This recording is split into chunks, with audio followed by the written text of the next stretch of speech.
క్రైస్తవులంగా మన యొక్క సహచర్యంలో మనం డిఫికల్ట్ పీపుల్తో మనం కొనసాగుతున్నప్పుడు లెట్ us అండర్స్టాండ్ వాళ్ళ వేషధారణ విషయంలో మనం ఖచ్చితంగా నిలబడి మాట్లాడాల్సినటువంటి అవసరం ఉంది. ప్యాసివ్గా మనకెందుకులే అని తీసుకోవడానికి వీలు లేదు. ఎందుకంటే నువ్వు దాంతో పాటుగా ఒక విక్టిమ్గా మారిపోతావు. వీళ్ళు ఎప్పుడు ఇంతే చెప్తూనే ఉంటారులే అని దానిలో మారిపోతుంటావు. అది నిన్ను బోధన చేయడం స్టార్ట్ అవుతూ ఉంటుంది. నువ్వు చెప్పాల్సినటువంటి దాన్ని, సత్యాన్ని చెప్పడంలో నువ్వు ఎప్పుడు కూడా వెనకాడవద్దు. యేసుక్రీస్తు వారి విషయంలో మనం అది చూసాం. దానివల్ల ఆయన చాలా విషయాలను ఎదుర్కోవాల్సి వచ్చినా ఆయన చంపాలని చూశారు. ఆయన్ని బాగా ద్వేషించారు.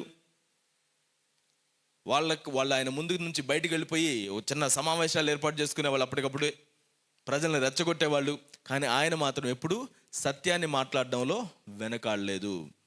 గుర్తుపెట్టుకోండి, మనం ఎవరి ముఖస్తుతి చేయాల్సిన అవసరం లేదు. అట్ ద సేమ్ టైం మీకంటే నేను గొప్ప అనేటువంటి దృష్టితో కాదు మనం చెప్తుంది, సత్యాన్ని మనం మాట్లాడాలి.